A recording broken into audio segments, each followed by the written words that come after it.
In a world where insanity reigns supreme and safety pin manufacturers are running out of metal for the diapers of the leftists, it's comforting to know an ancient, fat, long-haired, bearded reprobate has your mind in mind. Ladies and gentlemen, boys and girls, children of all ages, broadcasting behind enemy lines in occupied California, and despite every attempt by the SHR Media Network to revoke his shameless contract, we return to the bloviating Zeppelin's Berserk Bobcat Saloon. I have come here to chew bubble gum and kick ass, and I'm all out of bubble.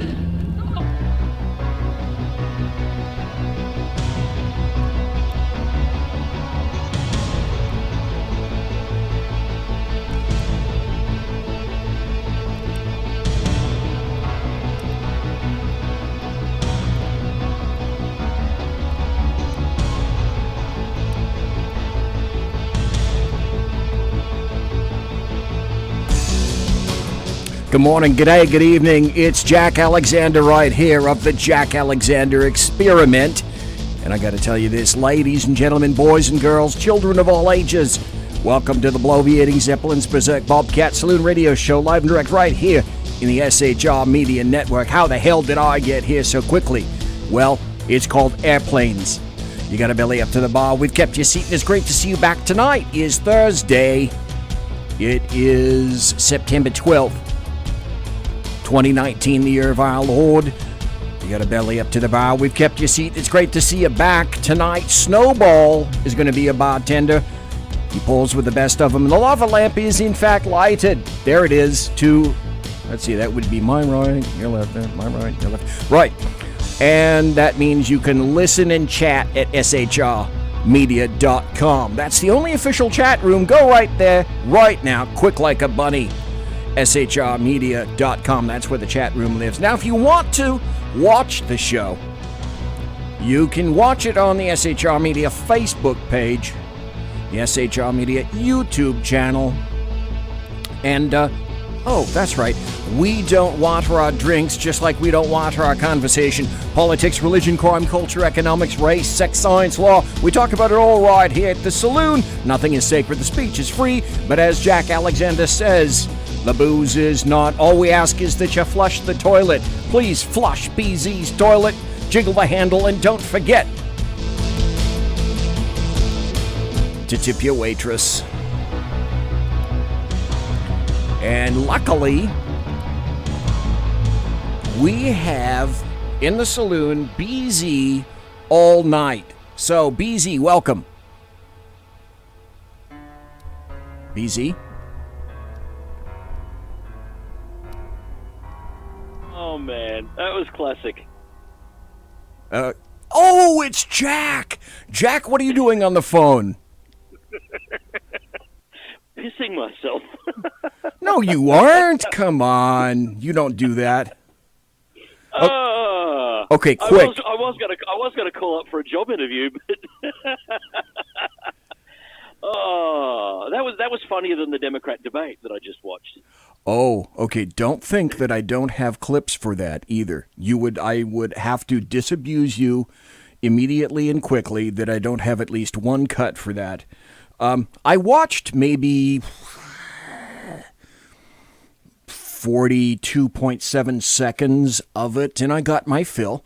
And so, but the great thing about tonight, I don't know if you watched any of it, and I do logically, I really do have a cut, but the knives were out tonight.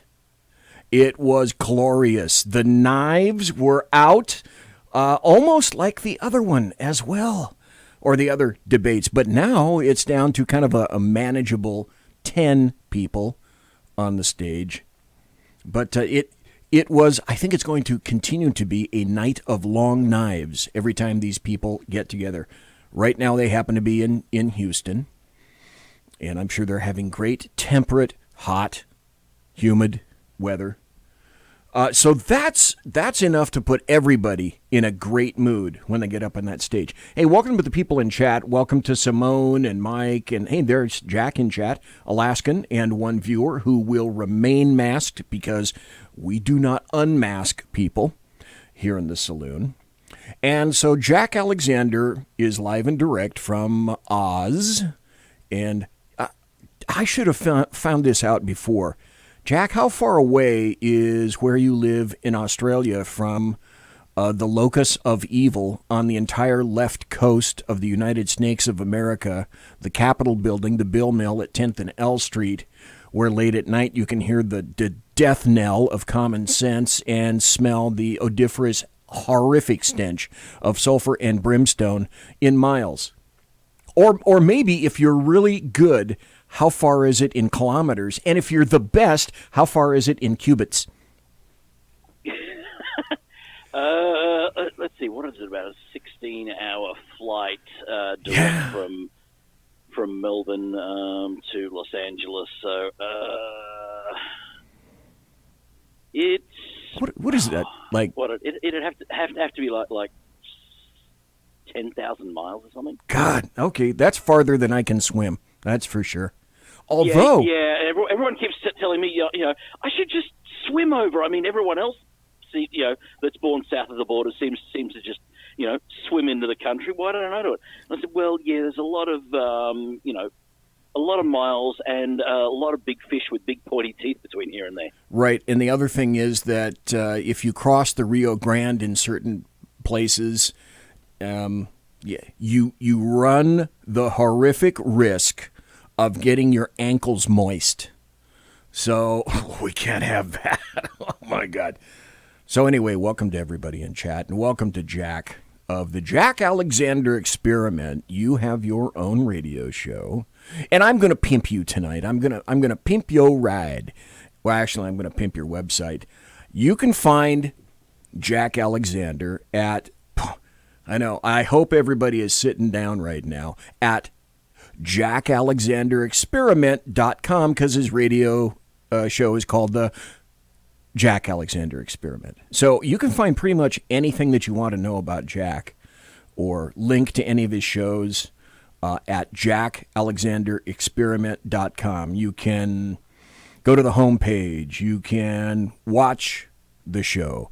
You can... I learned this today, Jack Alexander. You have a merch store. What can we purchase in your merch store? I have T-shirts. I have some coffee mugs. Just the normal sort of stuff that we tend to put in merch stores. I do need to grow it more. But that's what's in there at the moment. You know, maybe I mentioned your merch store for a reason. Does anybody think that maybe I mentioned his merch store for a reason? Would there be a reason?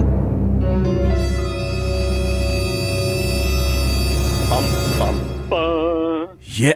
Oh, you like that one? You want that one? Okay.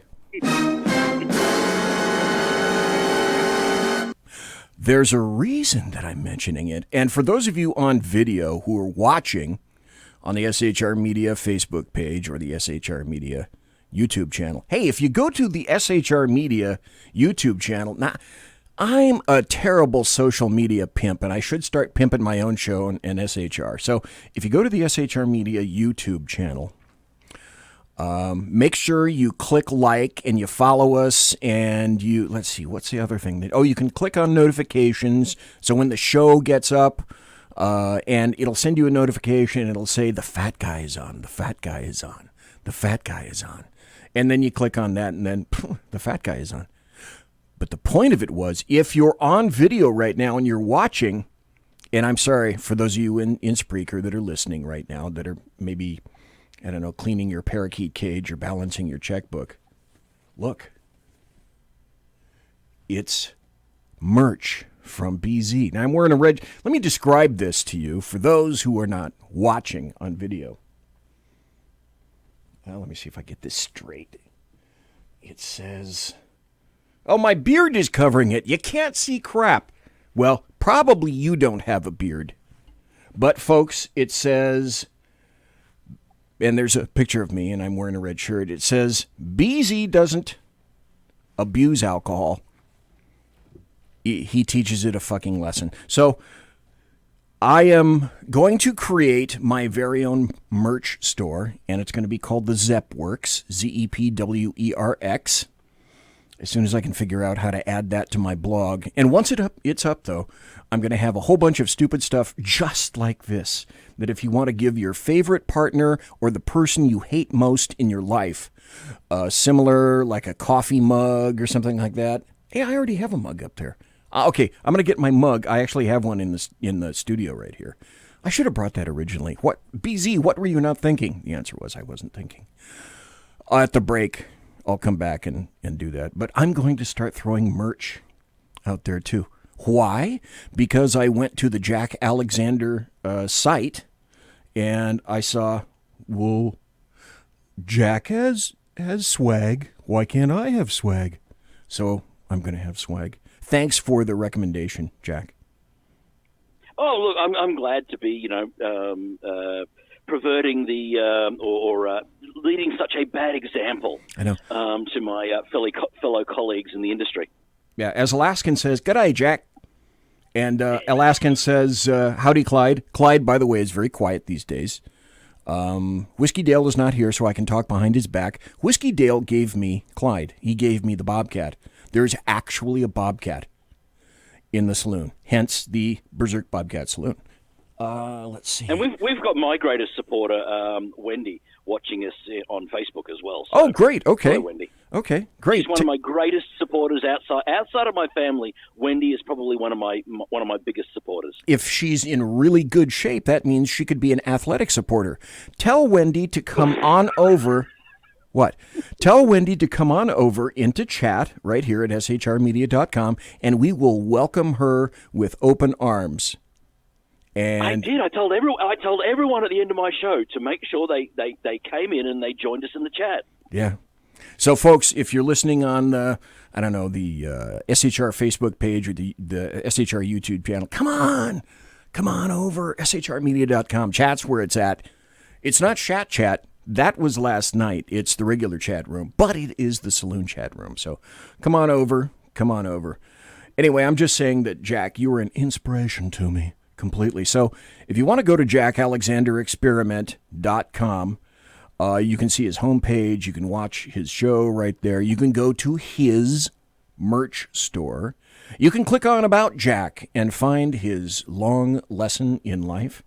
And then if you want to, you can hit contact us, and you can send him a 7-page screed if you wish to. You can support him at Patreon. You can donate at, let's see, where am I? You can donate at PayPal. You can watch on YouTube, Facebook Live. It's available on Spreaker. You can listen to him. Wow, you can listen. Think of all the places you can get Jack. You can listen to him on iHeartRadio. Okay, you can listen to me on iHeartRadio, too. You can listen to him on Spotify. I don't think I'm on Spotify. Listen on CastBox. I've never heard of CastBox. What is CastBox, Jack? It's another blog or podcast distribution site. When I signed up to the distribution company that I used, that came as part of the package. And what? Being the media whores that we are we going to say, what, you don't want to be on this platform when it's included in the package? So, yeah, and I'm still waiting on a couple others to come on as well that were offered as well, but they seem to be taking their time just getting the approval through. Maybe I'm too conservative. Yeah. And it says listen on Google Podcasts. Google is killing some stuff. They're not killing Google Podcasts, are they? Or do you even know? No. Google Podcasts is something new. They've sort of taken it away from from Google Play. They've separated Google Play, which is just the pre-recorded music and stuff that you can buy, like any digital music store, and they've sort of moved the podcast over separately and given them their own storefront. Google killed something recently. It wasn't the radio star. Google killed... No, they did that a few years ago. Not Google Play, but kind of the Google blog, social media kind of thing, and that's dead. Hey, you want to hear a weird story? Oh, please. Okay. I had no idea, and everybody knows me by now. Really, come on, folks. WTFU. I'm a techno-Luddite. I mean, you have to lead me, you have to hold my hand and say, this is a keyboard, PC. And Shauna's gone through all those machinations over the years. But I thought, okay, let's just go see where I am, where my show is in the blogosphere and also on the internet. I had no idea. And Sean says he didn't put us there. So the question is, who did? I'm not complaining, mind you, but I didn't know until about a couple of months ago. I'm on iHeartRadio. I didn't ask for that. I'm not complaining. I'm on Apple Podcasts. So, folks, if you happen to be an Apple devotee, like Jeff Dunitz, and you only like Apple stuff, hell, you can find me on Apple Podcasts. I was on Google, whatever the hell. I didn't know that I was there.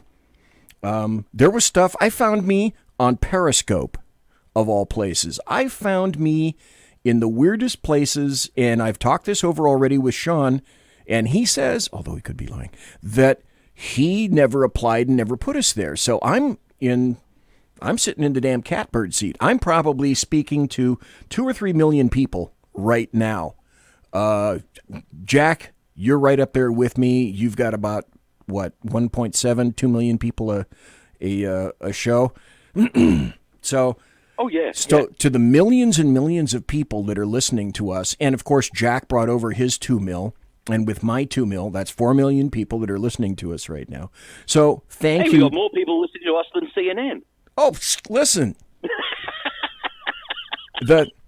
About 2 months ago, I think it's channel 758, if you happen to have Dish, is the 24-hour Tibetan bell ringing channel. Yes. The 24-hour Tibetan bell ringing channel is kicking CNN's butt these days. It's funny that you should mention that because, folks, do you think that I may have 2 stories about CNN later in the show? And the answer would be yes. Yes, I do. So, welcome to Jack. It's good to hear you here tonight, my friend. It's always a pleasure. So, for those who may not know, or this is the first time that, I know it's silly, people know you, but for those who may have come in from Lower Slovenia, or perhaps they took the J bus downtown, or they caught a train to Pasadena instead of West Covina, could you tell people a little bit about you and where you come from and what kind of stuff you've done in the past? First and foremost, come on, folks, he's from Australia. You didn't notice my accent? So actually, I've got the accent, okay? As far as Jack is concerned, I have the accent. So, Jack, tell us a little bit about yourself. Well, first of all, this is the first time that they're tuning in. Where the bloody hell have they been? No kidding! First and foremost. No kidding! Hell yes! But my background is relatively simple. I started dabbling in broadcasting when I was about 14 years of age because of the business my parents were in. They had a small livestock auction business, and I would go down after school once a week to the local AM station and read the livestock report. And through that, I got introduced into this field. I left home at an early age, joined the military, spent 10 years in the Australian Army, serving a few overseas deployments, standing shoulder to shoulder with the fine men and women of the U.S. military in many of those places, like Somalia and Iraq and so on. On getting out of the military after a training accident, I got into broadcasting in a big way through a contact that I'd met through the military. One of the guys under my command, his big brother was the news director at a radio station. I started hanging out with a few of the people there and met a wonderful man who brought me under his wing by the name of Doug Mulray. The best way to describe him is Howard Stern with the crocodile hunter Steve Irwin's accent. If you really, well, that'd be fun. Yeah, very irreverent. Doug actually had a master's degree in English literature, and his grasp of English was phenomenal when it came to double entendre and and innuendo. He had it down pat, and that's really a lot of what the show was. Very much a British sort of thing. If you've ever watched the Goon Show or the Two Ronnies, Monty Python, that sort of thing, you get the sort of feeling of what sort of stuff. We did a lot of musical parodies. We made fun of politicians. One of the things that we were most noted for was actually having companies who had adverts on TV paying us, instead of playing their advert, to actually take the piss out of their ads, make fun of their ads. And nice. So we were completely irreverent at that sort of thing. It's sort of stuff you couldn't do now, mostly because we've all become politically correct, and it's completely screwed up comedy the world over. But that was the sort of thing that we did when amalgamation came to Australian radio. Because I was the new hire on the team, I got 86th out of there. I went from a station in Sydney down to a station in Melbourne. Didn't particularly fit into that mix, and they got new owners. I'd had a run in with one of the new owners prior to me even coming to that company, so I got 86th again, and found it very hard to get work. So I started one of Australia's first online radio stations, and tried to do the sort of comedy and stuff that I was used to doing, and just found that it was just too difficult to do the work of 20 people when you're one person trying to do 4 hours of live comedy radio 5 days a week. Holy crap! When you're trying to write and record the musical parodies, write the jokes, do the character voices, all the pre and post production, and also prep just for the normal chewing the fat sort of stuff that we talk about in radio. It just got too much, so I had to reinvent how I approached the industry, because I love broadcasting. I have for a long time. And, so I started to talk more and more of my observations of the world, throwing a bit of a comedic light onto it. And I noticed that I was beginning, because unlike regular terrestrial broadcasting, internet broadcasting, I'm not limited by the power of the transmitter. Right. So a station that's there in Sacramento, once you get 10, 20 miles out of Sacramento, unless it's at one of those 50,000 watt blowtorches, you're not going to be able to hear it. Internet broadcasting enabled me to be heard around the world, and I found out that my audience turned out to be 90% American. And sons of bitches. God. Damned Americans. For a long time, stay in your own country, Americans. Jesus. Oh, look, I loved it because I've always wanted to come out. I have American ancestry in me, and I always wanted to come over and work here in the United States. But in having that online radio station, it actually opened the doors for that to happen. I got when I started doing more political talk and this outsider's point of view. Given that I'm very much a conservative, I make I make Rush Limbaugh look like a limp-wristed liberal. That's sort of how much on the conservative line that I am. I got approached by a national talk network out of DC that was covering the election. And this was for the Barack Obama, John McCain election. And back in, 2008. And, through that, what did the policies of McCain and Obama mean for America's allies, like Australia, who have stood shoulder to shoulder with the United States in almost every conflict that our nations have been involved with. We've stood shoulder to shoulder on that. And, so it gave a different perspective on the commentary leading up to the election. And through that, they said, look, it's in your best interest to come over and talk to us, which, I booked a ticket the next day. Unfortunately, Barack Obama gets elected, and we have a massive wildfire in Australia, and my home's destroyed. What? Yeah. But, okay, that job opportunity didn't pan out, but it opened up a lot of doors.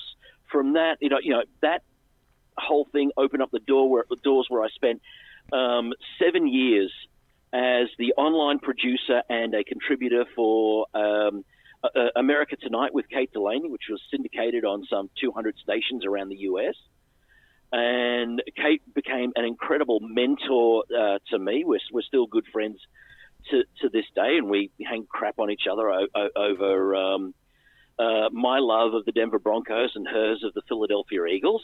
Now that football season's on again, Broncos. you can imagine the sort of Broncos. Well, when I first came to the Broncos. When I first moved over here, I was living in Colorado, and I thought, hang on, I might get myself lynched if I don't support the local NFL team. Okay. So, all right. Hey, at least I'm not silly enough to follow the Dallas Cowboys. Oh, listen, when my dad was alive, Dad passed in 2009, but when my dad was alive, Dad was born in Minneapolis, and at a young age, during the Depression, his parents moved him to Dallas, and so he grew up in Dallas and always considered himself a Texan. And the Cowboys were his team. My team happens to be, there I was, a long time ago in a galaxy far, far away. And it's like 1960, and I'm 10 years old. And, TVs are black and white. Then we get a color TV. Then football is on TV. And then my favorite team became the Green Bay Packers because I loved the colors. I loved yellow and I loved green. So I chose my football team because when we first got a color TV, I just liked the colors. So that's why I like the Green Bay Packers today. Okay. But, it's as good a reason as mine for exactly. Thank you very much. Admittedly, back then we had a run of really bad quarterbacks. I mean, we had Jay Cutler at the time, who was deliberately, to this day, I still think was deliberately throwing the game so he'd get traded.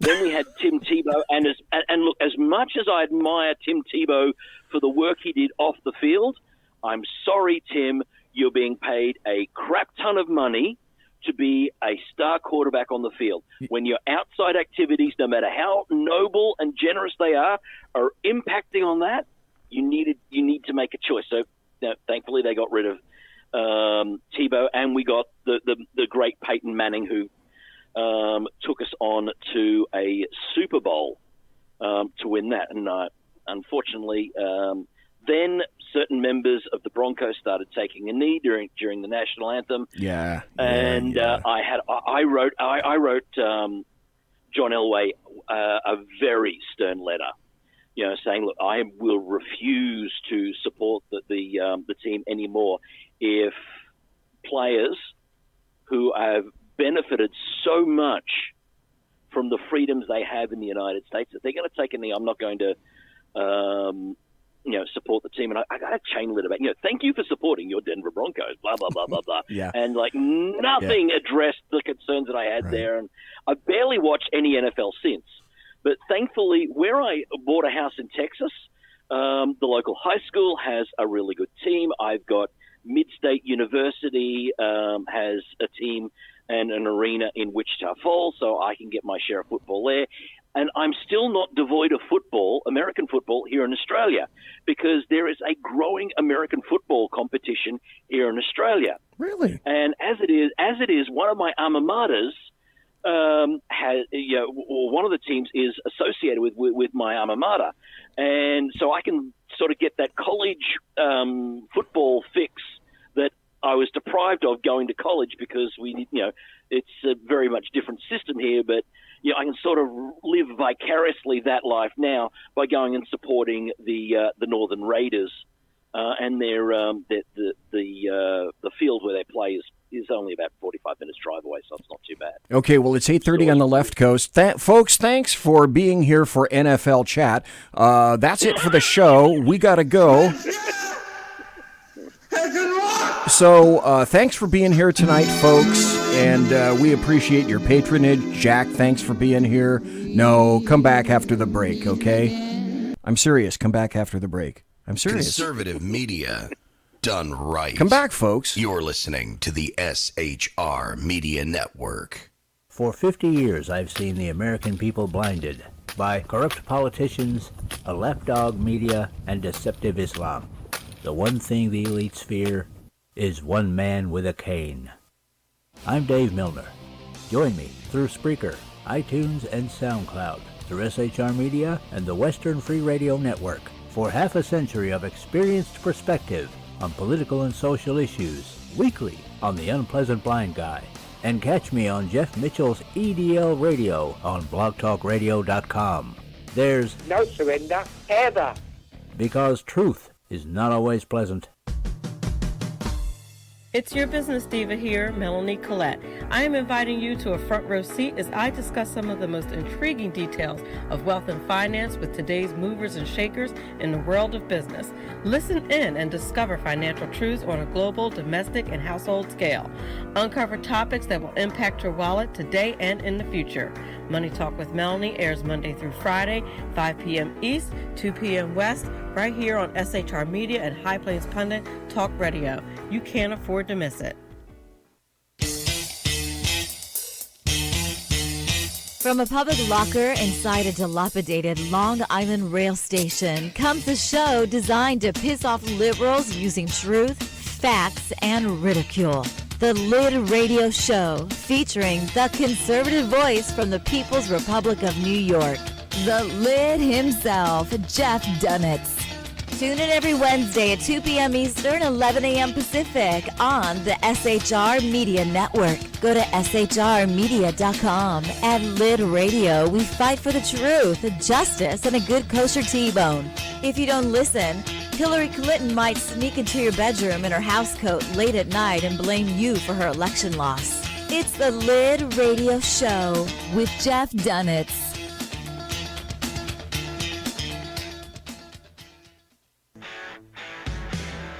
Hey girls, Carry Girl Gear is here. More and more women every day are concealed carrying, participating in competitive shooting, and getting firearms training. It's not a boys club anymore, and we don't have to shop in their stores anymore either. Finally, a cool and unique clothing line just for women. Dope tees and hats for the patriotic concealed carry and 2A girl. So what are you waiting for? Go check out carrygirlgear.com today. Broadcasting behind enemy lines in occupied California, a mere 2 miles from the state capital, the bloviating Zeppelin's Berserk Bobcat Saloon radio show can be heard every Tuesday and Thursday night at 8 p.m. Pacific and 11 p.m. Eastern. Only on the SHR Media Network. Go to shrmedia.com to listen. You can also watch on the SHR Media Facebook page and the SHR Media YouTube channel. No goldfish were abused in the making of this ad.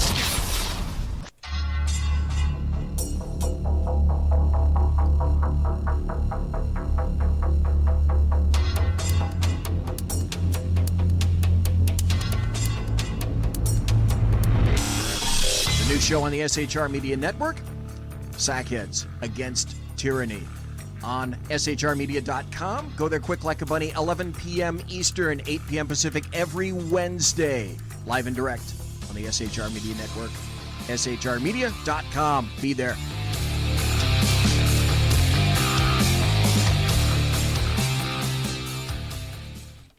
Hey, this is Michael Wright. And I'm Shannon Wright.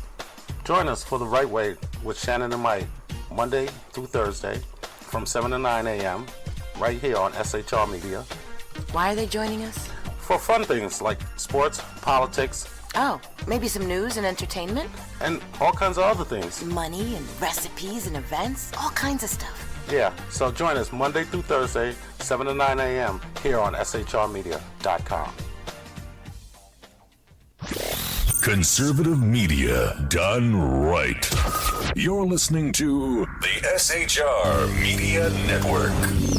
Ladies and gentlemen, boys and girls, children of all ages, the first half hour is gone already, quick like a bunny. Where did it go? Went away. Well, tonight, we've got Jack Alexander of the Jack Alexander Experiment, where he is live and direct from Oz, from Australia. Tonight, as I said, this is the first appearance of possibly many of what I'm calling now the Constrat 4. And the Constrat 4 is the conservative strategic force. And tonight, the first Constrat 4 is between myself and Jack Alexander, where our two countries are linking forces in conservative unity to bring you buttery goodness in political politics of a political nature concerning politics right here on the internet. In a political fashion. That would be the politics involved of it. Simone, welcome to you. Mike, welcome. Jack, welcome. The Alaskan, welcome. Wendy Lawrence, welcome to the chat room. It's official. You're here. Thank you. Alan Thomas, fabulous Squatcher, Squatch Hunter. Alan, go ahead and tell us about your show.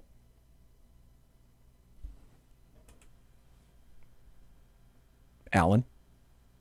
Okay, well, he's not here. He's in the chat room. So Alan is, you can watch him. He's in the Squatch Zone. You can go to YouTube and in the little search field right there, write in Squatch Zone, and you'll be able to find Alan's show, Squatch Zone.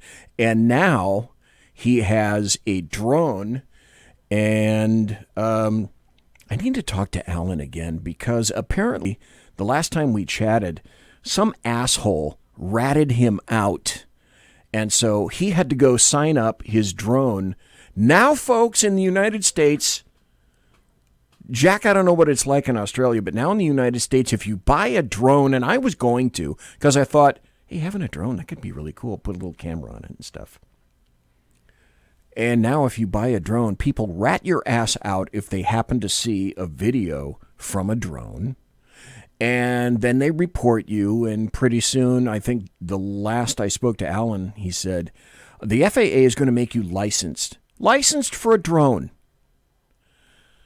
Licensed drone operation for commercial activities been a thing for a while, though. Now, the problem I have is the recreational use of the registering for recreational drones. That I think is a bridge too far. Yeah, that's crazy. I'm not going to fly a drone at 30,000 feet, for God's sake. But the problem is there are always assholes that will, and that's one of the problems out there. But unfortunately, the government bodies and there's the same problem. I'm actually more familiar with the drone regulations in the United States than I am in Australia, mostly because I'm trying to get what pilot qualifications I have from my military days in the Army transferred over here to the United States, so I can continue doing bits and pieces and maybe get reflight certified with my involvement with the U.S. Air Force Civil Air Patrol. Okay. But so I through that, I became a member of the AOPA, the Aircraft Owners and Pilots Association, and so on.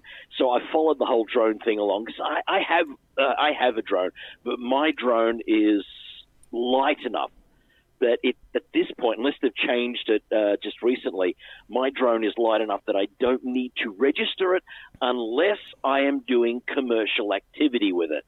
Well, most of the stuff I do with the drone is to make a video and send it to a friend of mine's husband who was a naval aviator and basically make fun of him for crashing his drone into the tree and, make videos on how to fly a drone, courtesy of the Australian Army, teaching, a U.S. naval aviator how to fly. There's that sort of rivalry between it. But, yeah, look, the FAA have been all over this for a while. I know of a case where a guy was just posting his drone footage on YouTube. He wasn't monetizing it, but YouTube was, and they went after him. Because somebody was making money out of it, he needed to do the training and and get it registered. That's what happened to Alan. On. That's what happened to Alan Thomas. He got ratted out.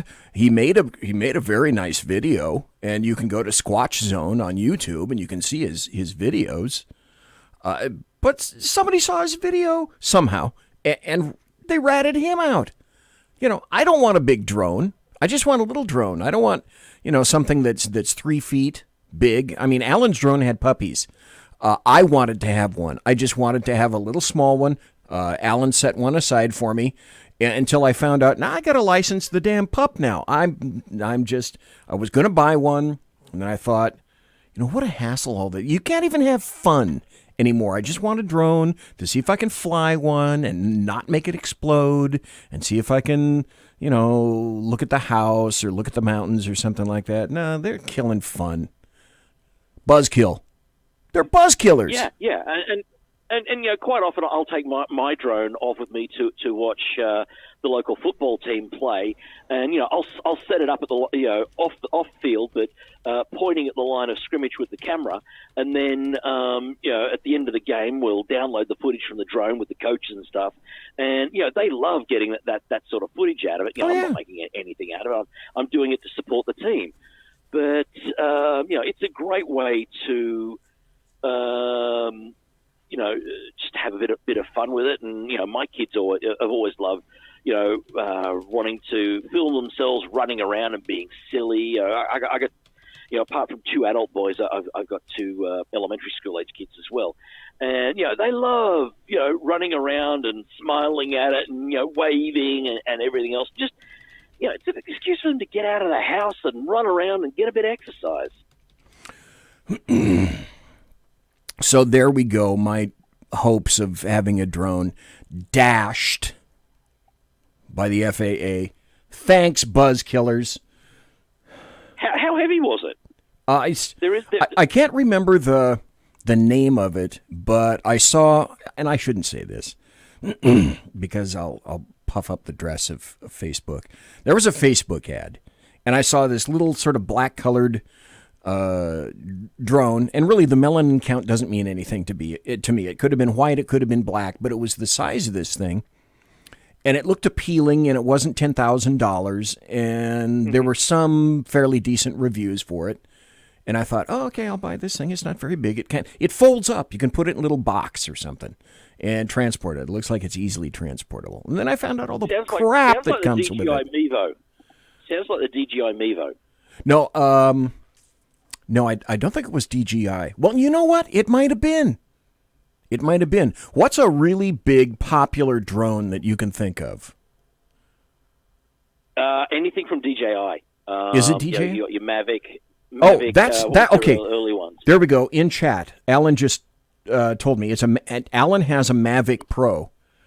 Okay. So this one that I was looking at, I don't think it was a DJI. It was much smaller. It was another company. It's probably made by DJI or some bigger company, but it didn't have that name. So anyway, what a buzzkill.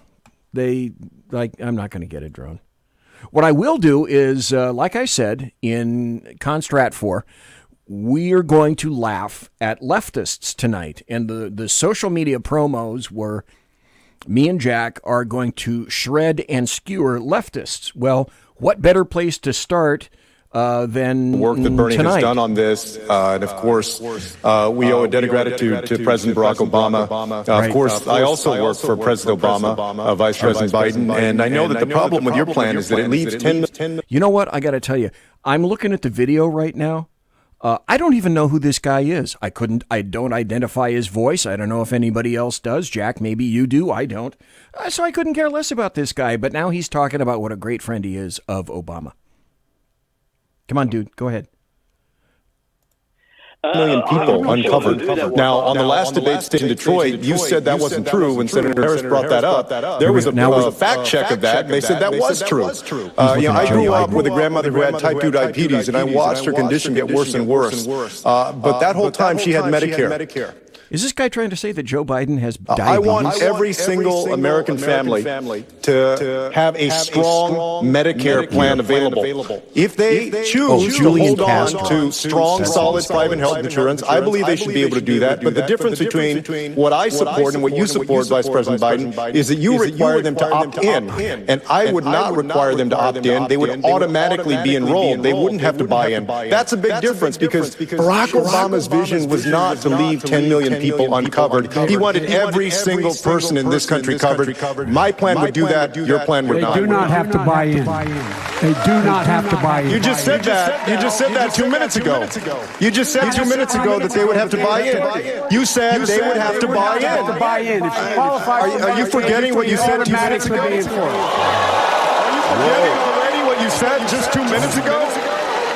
I mean, I can't believe that you said 2 minutes ago that they had to buy in, and now you're saying they don't have to buy. You're forgetting that. Said anyone like my grandmother who has no money, you're automatically enrolled. Enrolls people regardless of whether they choose to opt in or not. If you lose your job, for instance, his health care plan would not automatically enroll you. You would have to opt in. My health care plan would. That's a big difference. I'm fulfilling the legacy of Barack Obama, and you're not. I'll be surprised to him. Andrew Yang.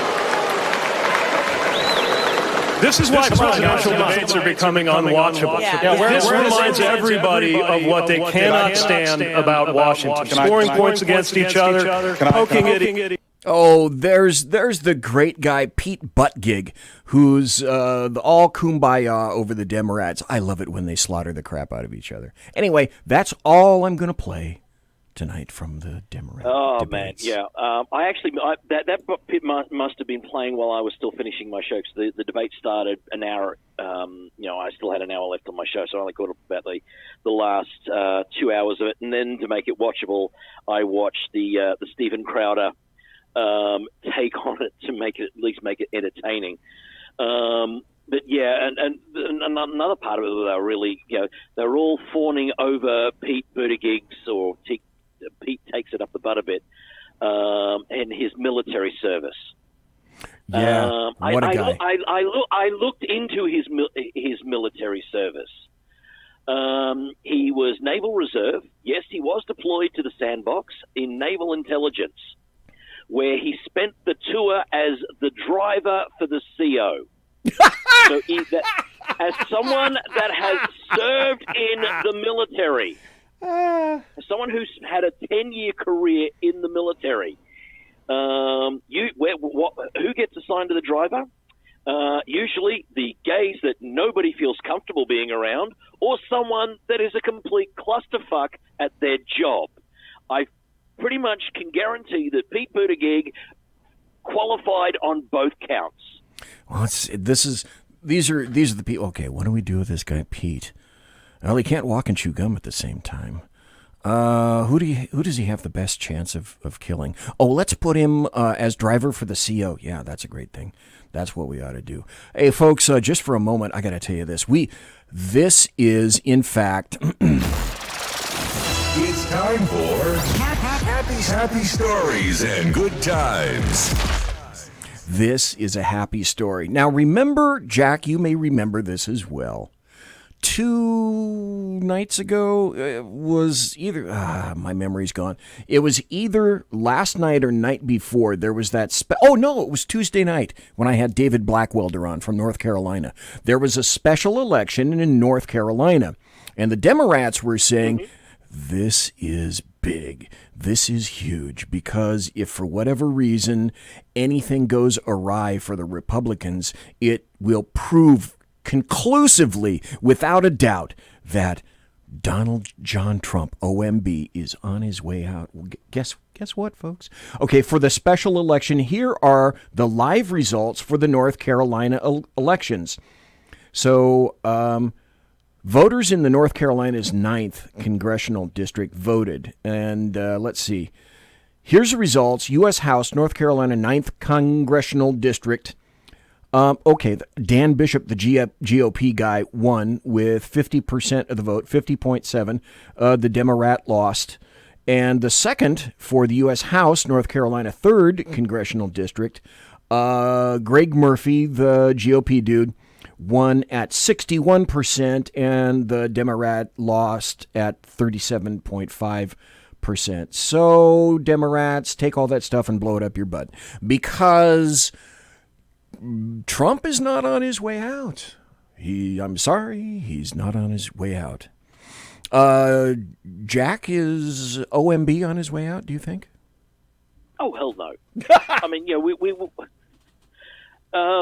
look, as I've said numerous times on my show, look, Donald Trump is an obnoxious, arrogant son of a bitch. Oh. But he is the right arrogant, obnoxious son of a bitch to be president of this wonderful country, because he has taken politics and turned it on its ass and really highlighted that you don't need to be a politician to be, or it proves that, the best presidents are not politicians. They're real people.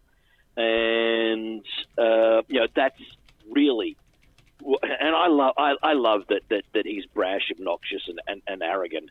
And the way he has become the king of trolls. Barack Obama used to, promote the fact that he was the first person to use the internet effectively to get elected as president.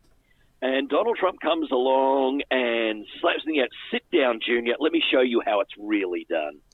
And, every step of the way, through all of the Democratic debates, Donald Trump's campaign bought all the internet advertising. Tonight, in the 2 hours while all the libtards and snowflakes are melting outside waiting to get into the debate, the Donald Trump campaign were flying aerial signs. I saw that. Saying socialism sucks. I saw that. That was wonderful. Folks, if you didn't see it, there was, you know how you can get Skyriders and you can rent the planes that have a big, long ad or something like that flying behind the plane? Well, that's exactly what happened at the Democrat debate tonight in Houston. I want to go to a big story right now because, let's see, we've got 7 minutes before the top of the hour break. And there are two really big breaking stories that I want to cover now, and then if we get to the second one before the break, that's great. If not, then I'll get to it after the break. And folks, if you don't know, and you just tuned in, and for whatever reason, maybe you're listening in Bolivia right now, because in Bolivia it's 1749.72, 835% hours, subcluster 3, Groot cluster 4 in Bolivian time, which is just a weird time. But this story just came out. Prosecutors, this is from Politico.com. And talk about Schadenfreude. Talk about BZ going, yeah. The headline from Politico. I'm going to have to do this seriously. Prosecutors recommend indicting Andrew McCabe over lack of candor about media leaks. The former FBI deputy director, who now is a pundit on CNN. The former FBI director launched a counterintelligence probe into President Donald Trump after he fired James Comey in 2017. Federal prosecutors, yay!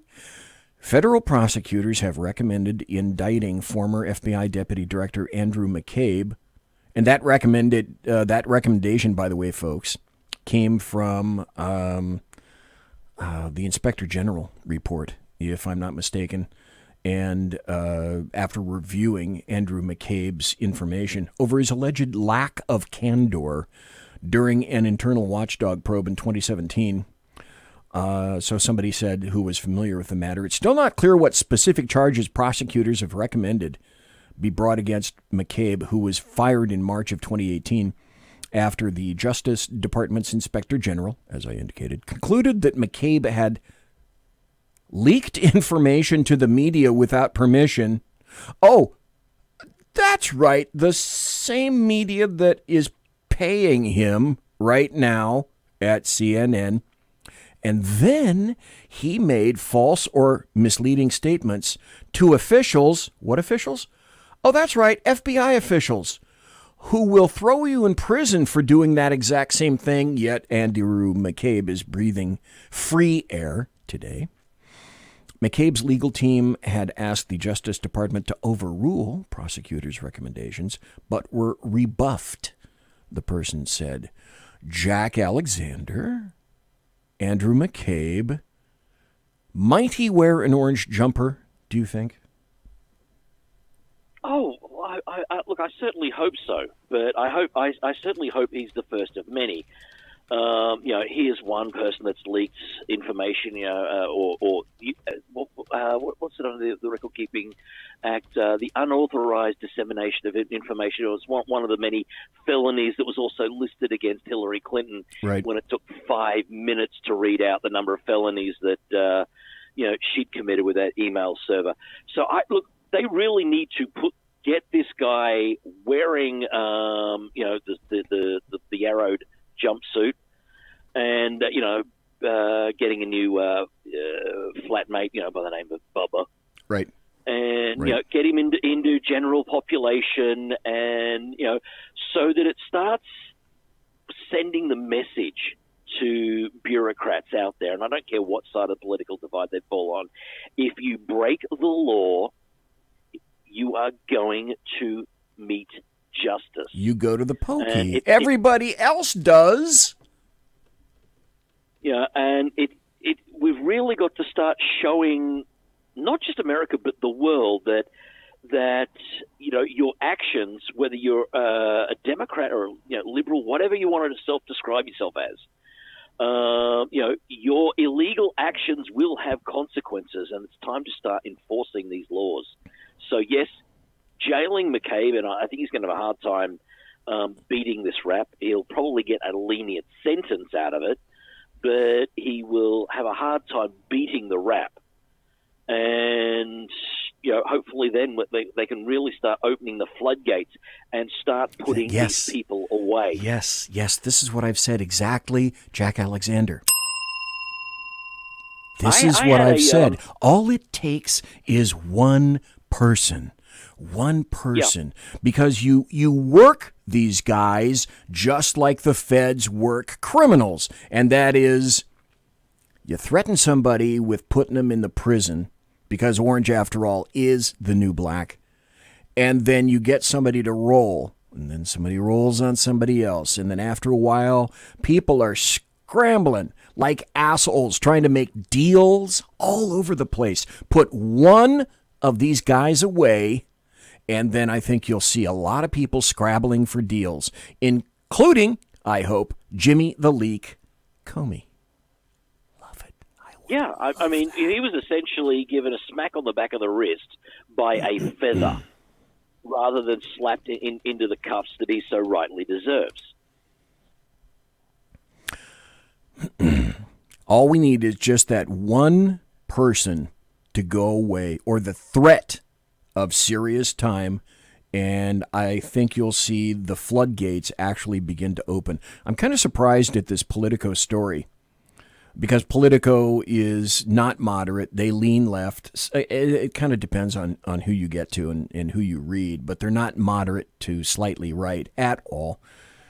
The Politico article quantified McCabe this way. It says, McCabe, who launched a counterintelligence investigation into Trump after he fired FBI Director James Comey in 2017.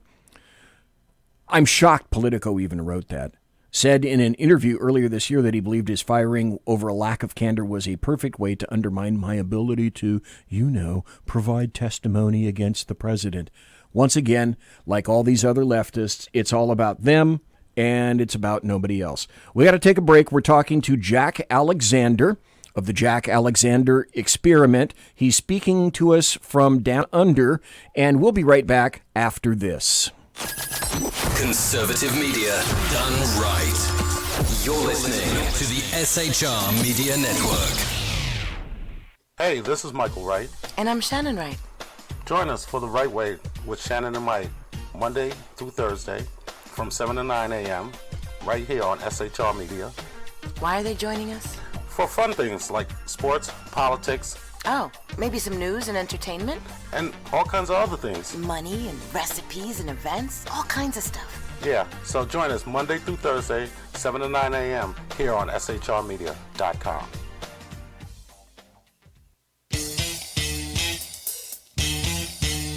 From a public locker inside a dilapidated Long Island rail station comes a show designed to piss off liberals using truth, facts, and ridicule.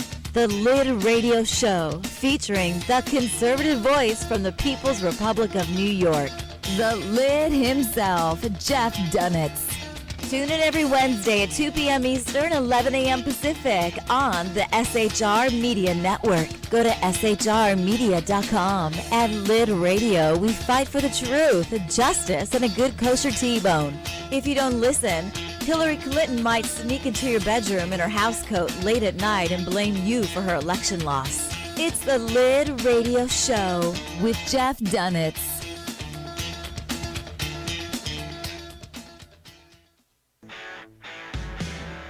Hey girls, Carry Girl Gear is here. More and more women every day are concealed carrying, participating in competitive shooting, and getting firearms training. It's not a boys' club anymore, and we don't have to shop in their stores anymore either. Finally, a cool and unique clothing line just for women. Dope tees and hats for the patriotic concealed carry and 2A girl. So what are you waiting for? Go check out carrygirlgear.com today. It's your business diva here, Melanie Collette. I am inviting you to a front row seat as I discuss some of the most intriguing details of wealth and finance with today's movers and shakers in the world of business. Listen in and discover financial truths on a global, domestic, and household scale. Uncover topics that will impact your wallet today and in the future.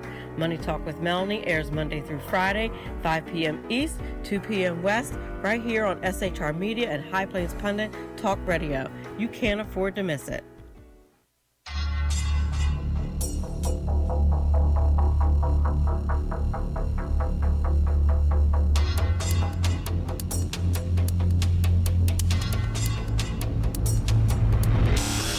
The new show on the SHR Media Network, Sackheads Against Tyranny.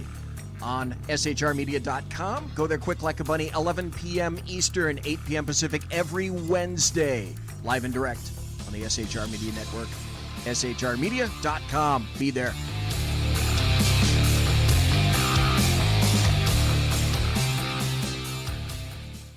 For 50 years, I've seen the American people blinded by corrupt politicians, a lapdog media, and deceptive Islam.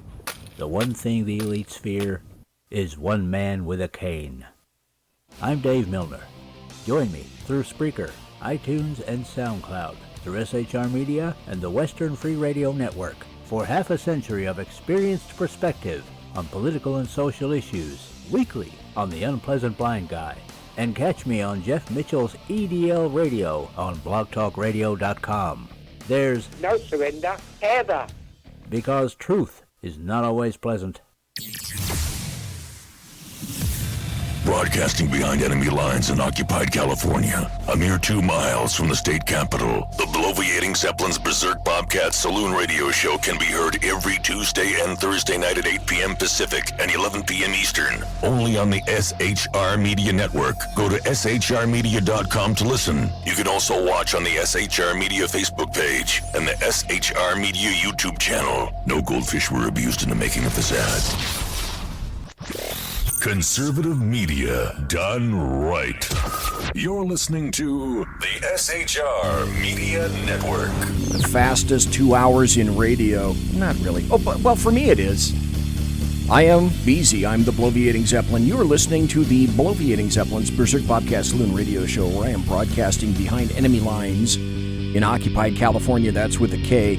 2 miles east of the Bill Mill, the locus of evil on the entire left coast. That would be the Capitol building at 10th and L Street, downtown in Sacramento, where at night you can clearly hear the death of common sense and smell the odoriferous stench of sulfur and brimstone from you-know-who, the big S guy, emanating from that evil building where But that's a story for another day. Tonight we're talking to Jack Alexander, and he's part of the Constrat 4 that I have created tonight. I'm in the process of attempting to create a logo for SAME. But these logo design things, they actually want cash. I want to find one that's free. Okay, Alan says he's got a jet. Thanks for being here, Alan. I appreciate your being here. And thanks, thanks, Alaskan, also, for doing a watch party on Facebook and getting some more people in here. So, folks, if you can help me out, you bet, I will enjoy and appreciate anything and everything that you've got. And when I open my merch store, T-shirts, I swear, T-shirts will be less than $75. I'll sign one for you. That'll be only $25 per signature. Oh, I forgot to get the mug. Son of a biscuit eater. Okay, I said I was going to do it on the break. Jack Alexander is here tonight. We were talking about Andy McCabe may get sized up for some orange jammies in the not-too-distant future. Jack, here's another story that just broke. This is by Sarah Carter. There are a handful of decent journalists today. Sarah Carter is one of the most sterling amongst them. If you want to find her stuff, and it's great, go to sarahacarter.com. This came out yesterday, and you and I, Jack, and other logical, sensible people suspected all along that Michael Flynn got railroaded. Well, now there's an article that says, the headline is from Sarah Carter, motion to compel Brady material unsealed. Flynn took a polygraph in 2016 and passed. So let me get into the article a little bit, and then Jack Alexander, I'd like your input. Former National Security Advisor, Army Lieutenant General Michael Flynn's defense attorney filed a motion yesterday, to compel the government to turn over a trove of documents, recordings, internal texts, emails, and notes that the defense believes will vindicate Flynn, while at the same time revealing the egregious behavior of government protesters. Oh, there's a shocker. Defense attorney Sidney Powell filed the motion unsealed to U.S. District Court Judge Emmett Sullivan on Wednesday.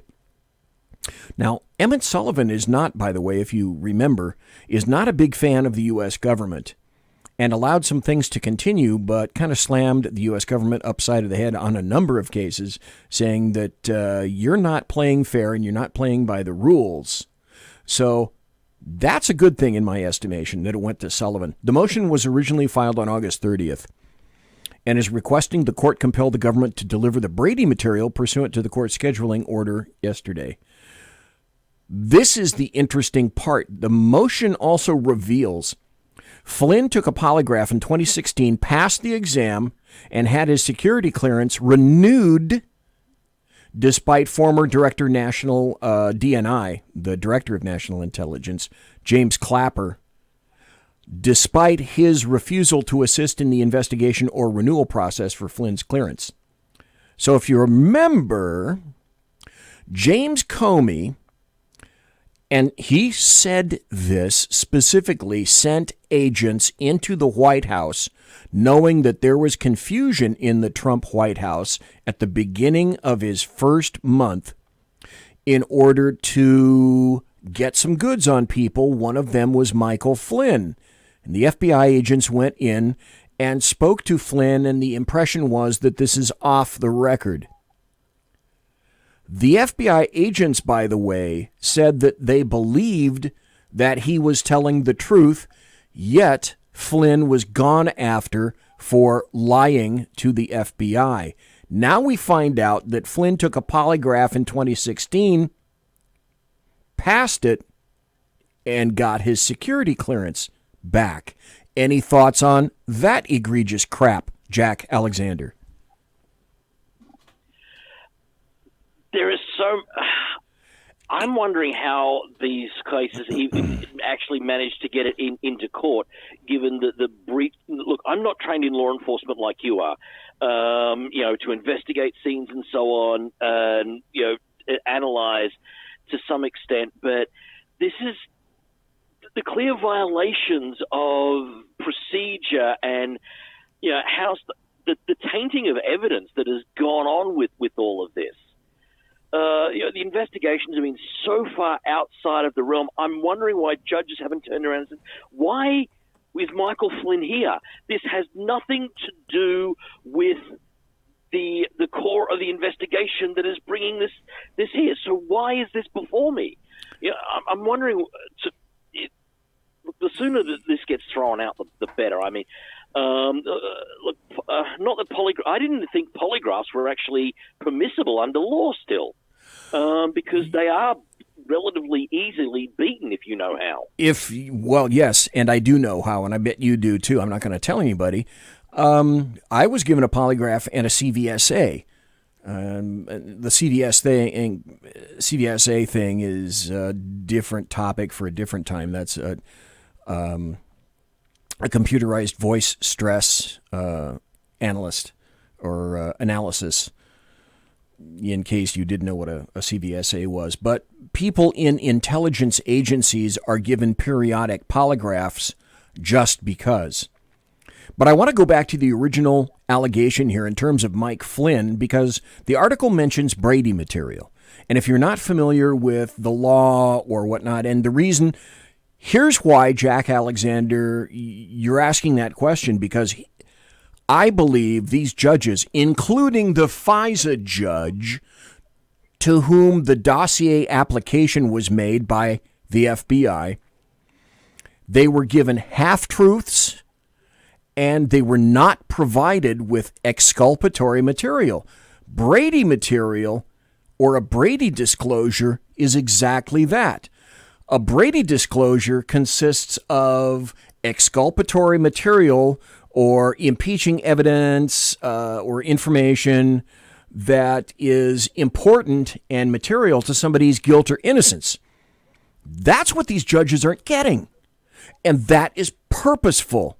So a Brady disclosure means that for whatever reason, the people that were applying or working against Michael Flynn were holding back. Those are called holdbacks. We have holdbacks in homicide, which is you don't give all the pertinent facts, for example, to the public, to the media, because you want holdbacks that only your suspect knows.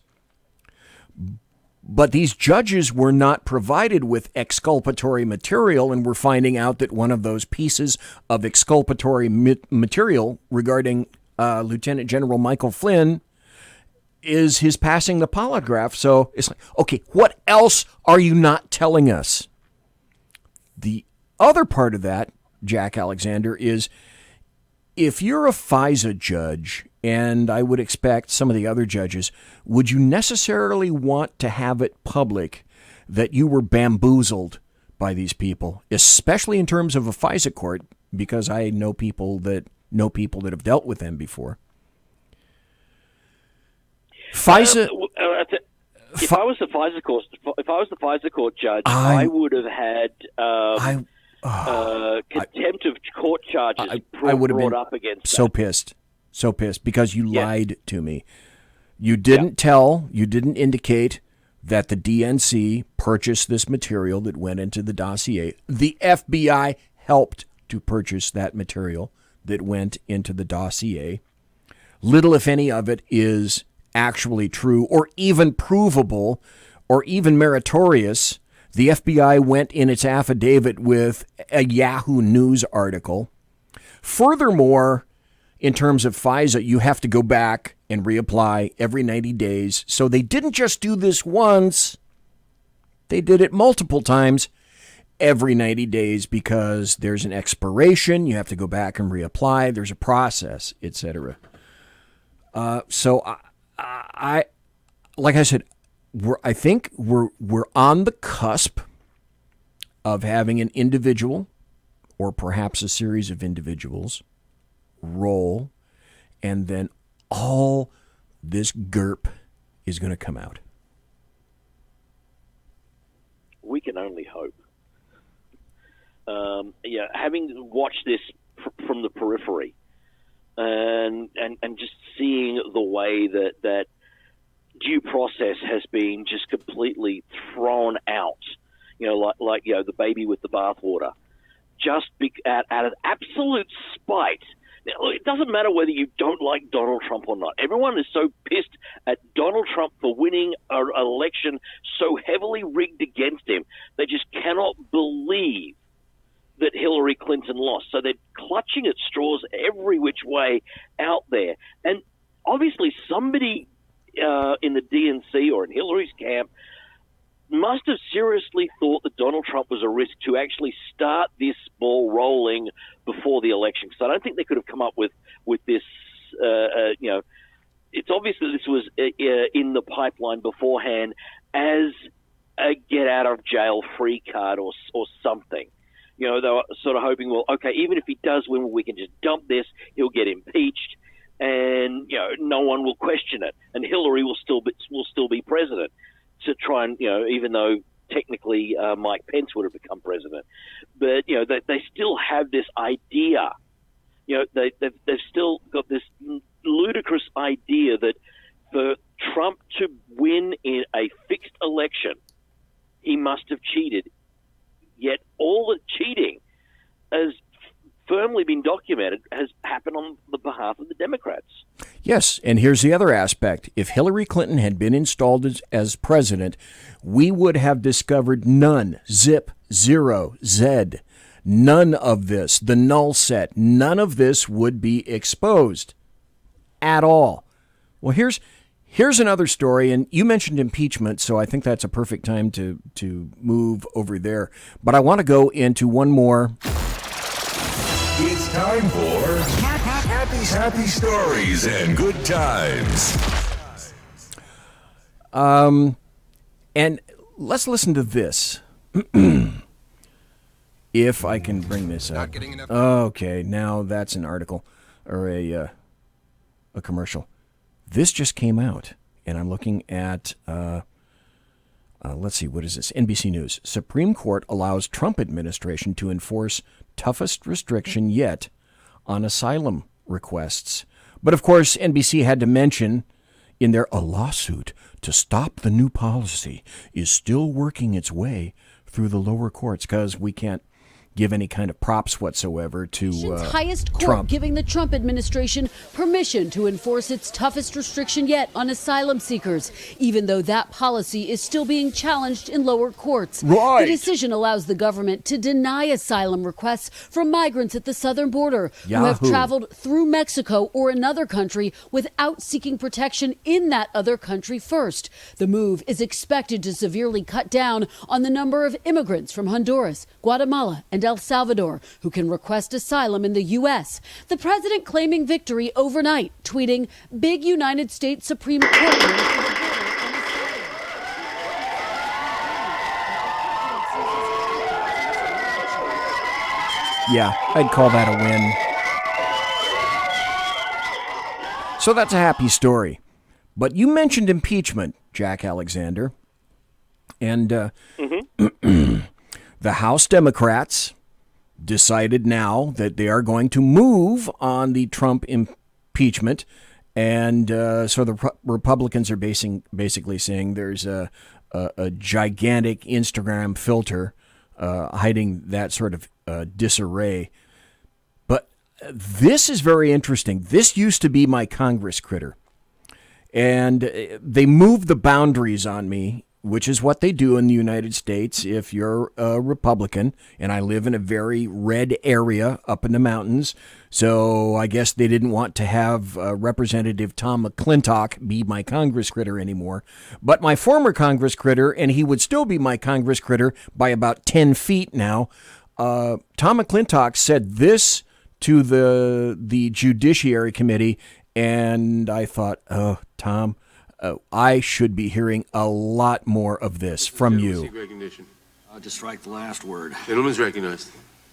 Mr. Chairman, as I understand it, Come on, Tom. Tom, don't fail me now. Okay, I'm getting the blue circle of death. Come on, Tom. Talk. All right, tell you what. While we're refreshing that, let's do this. Tom, refresh for me, please. There we go. Now, talk to me, Tom. For what purpose does the gentleman seek recognition?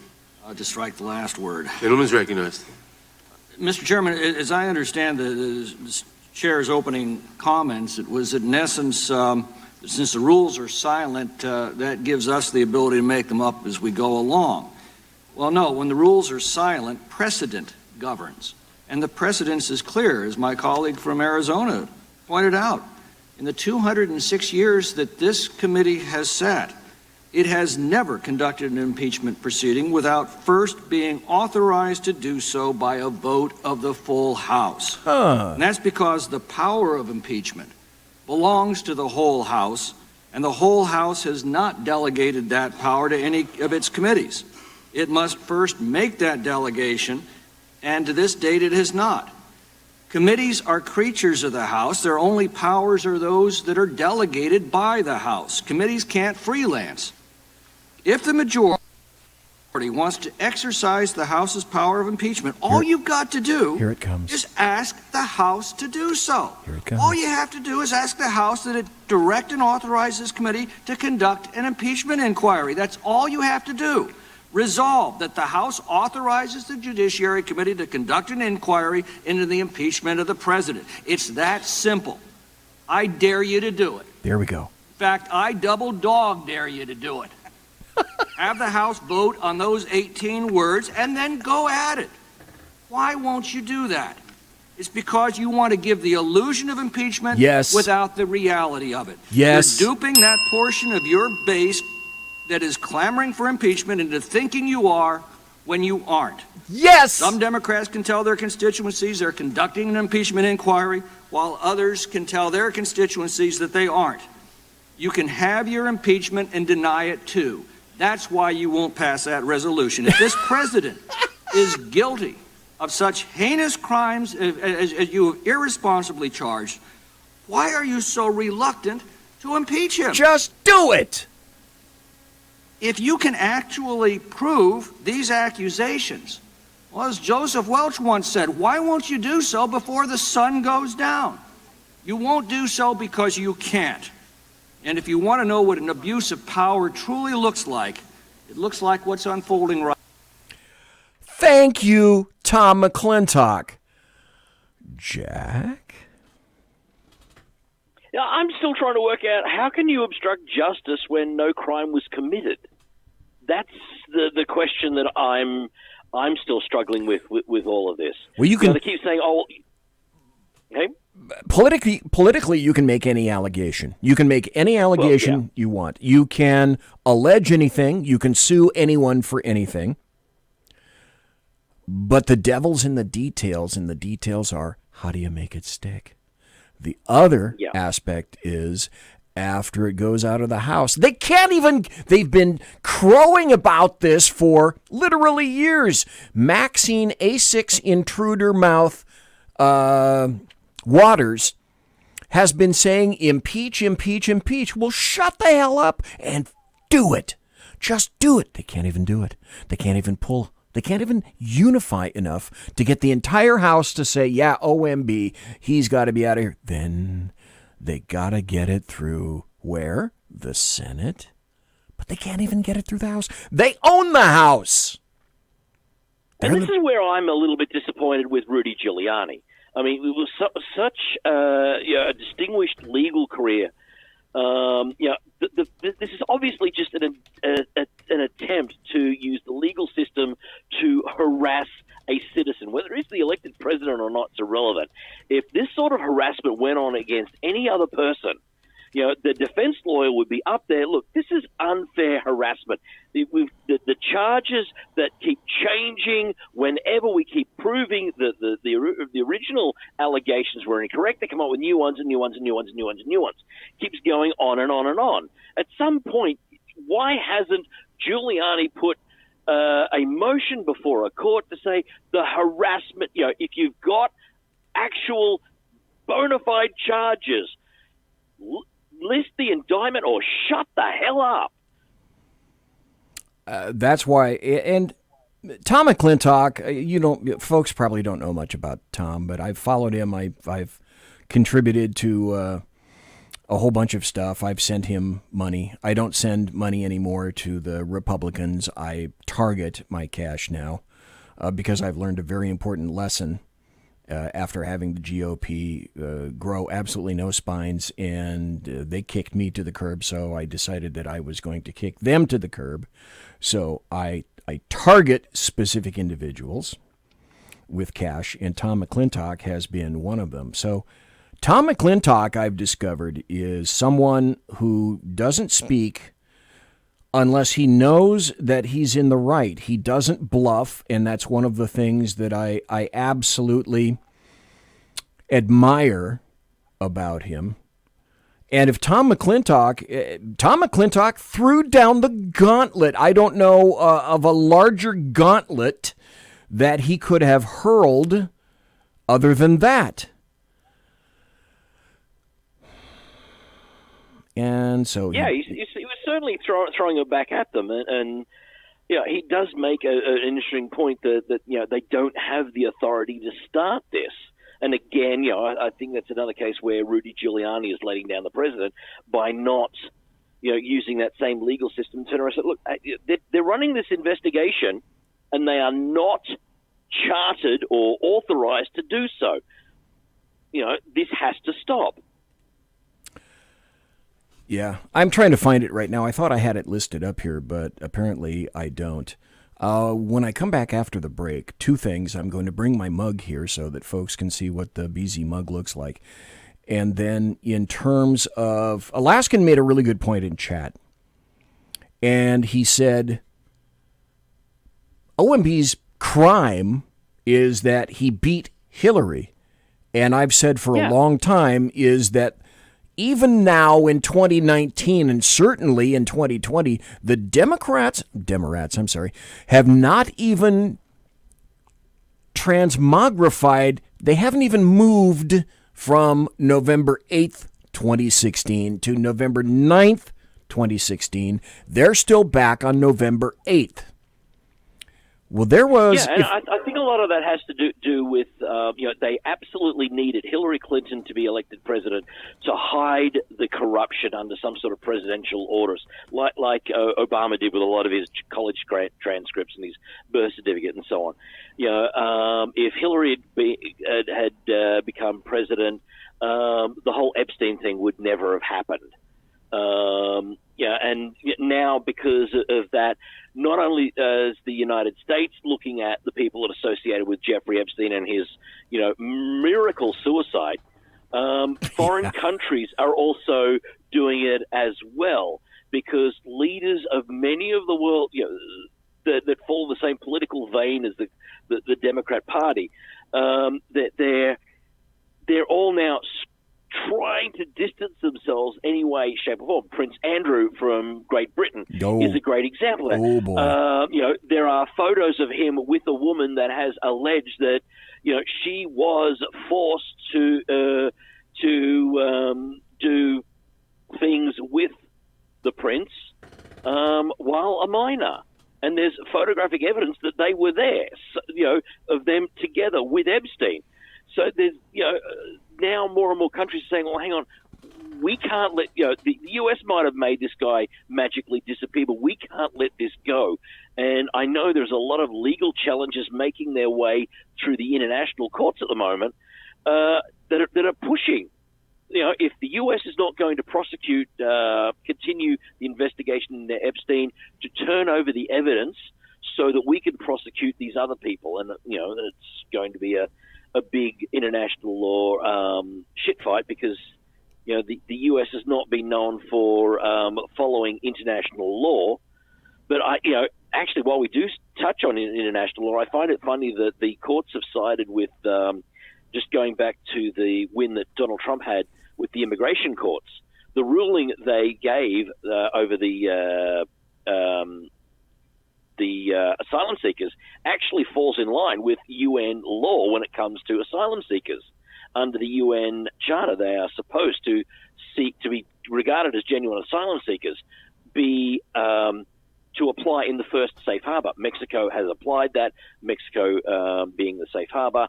So even under international law, Donald Trump is right, which is again, another reason why the Democrats, I think, need to go out of their way to try and impeach him. Right. It's the bottom of the hour. We're going to take a break. Folks, we're talking to Jack Alexander of the Jack Alexander Experiment. He has his own radio show. We'll go over that at the end of the show. Or you can go to jackalexanderexperiment.com, jackalexanderexperiment.com. When we come back, I want to play you. It's a semi-lengthy video. It's about 10 minutes, 8 minutes or so, but it's Ted Cruz, Senator Ted Cruz, questioning an individual who is essentially a leftist, and he's telling you, because we're talking about votes and how Hillary crowed, how she got an additional, she won by 2 million votes, but she lost the Electoral College. Where did those 2 million votes come from? Oddly enough, there's somebody here who happened to tell Ted Cruz where they came from. And if this is happening in 2016, what do you think about 2020? We'll be right back. Conservative media done right. You're listening to the SHR Media Network. For 50 years, I've seen the American people blinded by corrupt politicians, a lapdog media, and deceptive Islam. The one thing the elites fear is one man with a cane. I'm Dave Milner. Join me through Spreaker, iTunes, and SoundCloud, through SHR Media and the Western Free Radio Network, for half a century of experienced perspective on political and social issues, weekly on The Unpleasant Blind Guy. And catch me on Jeff Mitchell's EDL Radio on blogtalkradio.com. There's no surrender, ever. Because truth is not always pleasant. It's your business diva here, Melanie Collette. I am inviting you to a front row seat as I discuss some of the most intriguing details of wealth and finance with today's movers and shakers in the world of business. Listen in and discover financial truths on a global, domestic, and household scale. Uncover topics that will impact your wallet today and in the future. Money Talk with Melanie airs Monday through Friday, 5 p.m. East, 2 p.m. West, right here on SHR Media and High Plains Pundit Talk Radio. You can't afford to miss it. From a public locker inside a dilapidated Long Island rail station comes a show designed to piss off liberals using truth, facts, and ridicule. The Lid Radio Show, featuring the conservative voice from the People's Republic of New York, the Lid himself, Jeff Dunitz. Tune in every Wednesday at 2 p.m. Eastern, 11 a.m. Pacific on the SHR Media Network. Go to shrmedia.com. At Lid Radio, we fight for the truth, justice, and a good kosher T-bone. If you don't listen, Hillary Clinton might sneak into your bedroom in her housecoat late at night and blame you for her election loss. It's the Lid Radio Show with Jeff Dunitz.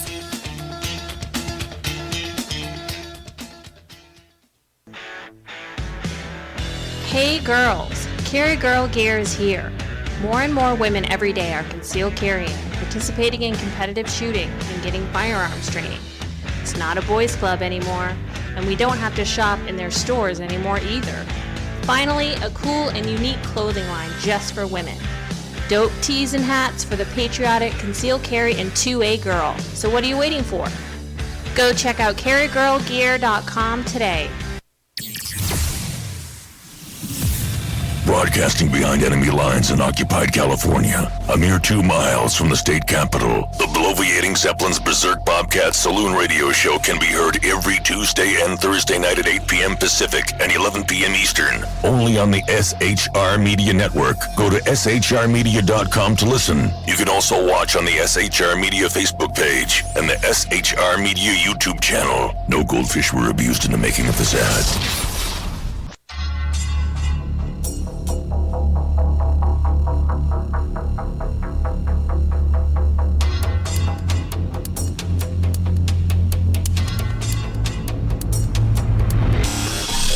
Show on the SHR Media Network, Sackheads Against Tyranny. On shrmedia.com, go there quick like a bunny, 11 p.m. Eastern, 8 p.m. Pacific, every Wednesday, live and direct on the SHR Media Network, shrmedia.com. Be there.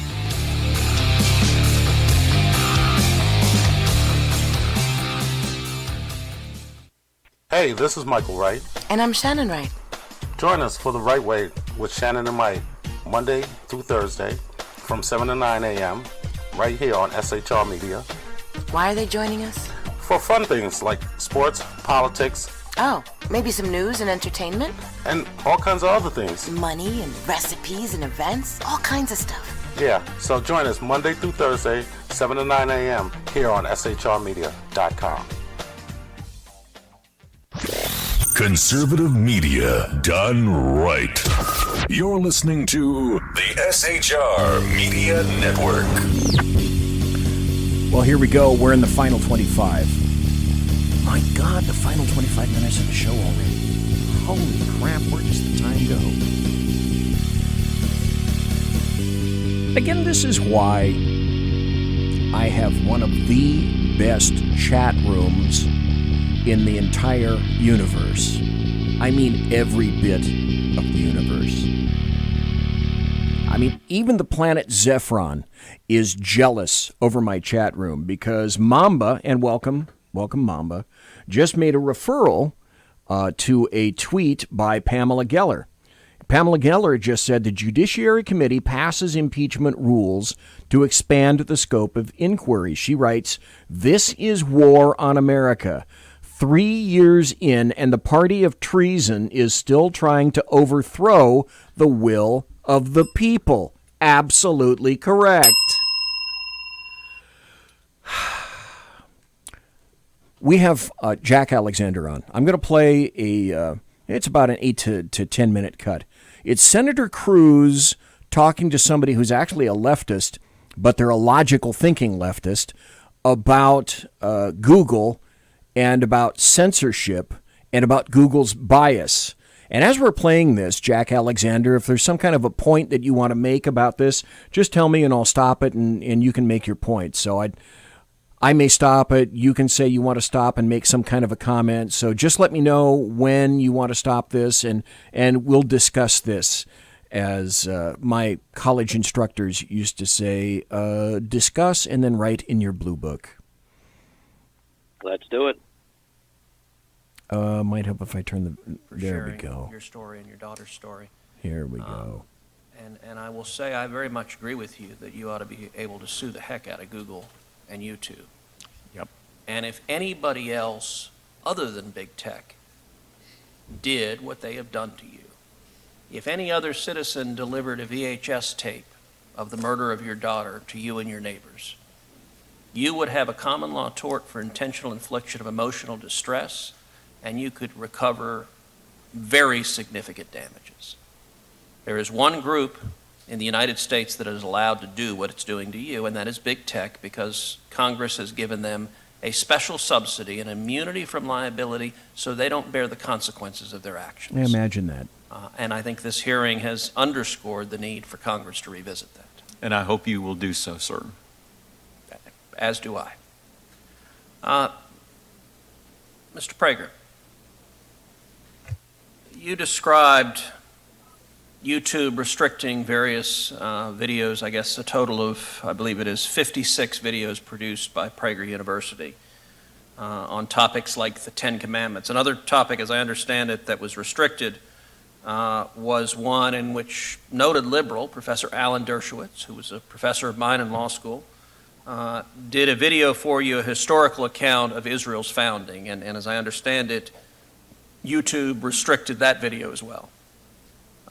Does YouTube ever explain why it is restricting these videos? Okay, let me stop right now. For those of you who don't know, Dennis Prager is a radio personality. He's got a massive syndicated show. I like Dennis Prager. But Dennis Prager did something even better. Dennis Prager created what he calls Prager University. And you used to be able to go to YouTube and find clear, concise, roughly 5-minute videos on multiple topics. Some of them lean a little bit right. Most of them skew right down the middle. But because it comes from Dennis Prager, he's been demonetized. He's been removed from YouTube. So that's a little bit of a background in terms of Ted Cruz talking about Dennis Prager. he's going to wrap up with Prager, and then the next guy that comes on after Prager, that's the guy I really want you to hear. It explains nothing. This was the first explanation I heard, the incorporation of murder into the Ten Commandments. With regard to Professor... I think we would want young people we would. hearing thou shalt not murder. That seems like a really good... It was an argument for the alternative universe at that moment for me. I had never accepted the possibility of one, but I agree with you. One would think that that is exactly what young people should hear. God doesn't want you to murder. But so be it. As regards Professor Dershowitz and the video on Israel's founding, we have 320 videos. 15 of them concern Israel, and half of them have at one time or another been restricted. There is clearly a loathing of Israel at Google. I suspect there is a loathing of America as well. Virtually every video that we have put out that depicts America in a favorable way has also been at some time or another on the restricted list. My favorite example for years was Victor Davis Hanson, this remarkable professor of classics. And he made a video. He's one of the most calm-speaking humans I have ever met. He's the opposite of a grenade-throwing speaker. And the subject was the Korean War. The Korean War in 5 minutes. And it is no longer on the restricted. They go in and out, apparently, in some cases. And that was on the restricted list because... so I try to think, why would that be? Yeah. And I could only come up with the fact that it shows how noble America's cause in Korea was. That 37,000 Americans died to keep half of the Korean Peninsula free. How many people even know that? The Korean War is in the rubbish bin of history, so as Lenin used to put it. It's just unknown. So we want people to be proud of America, not proud of its evils. Of course, America's had evils because it's composed of people, and people do evil. But it's But you can't be proud of America.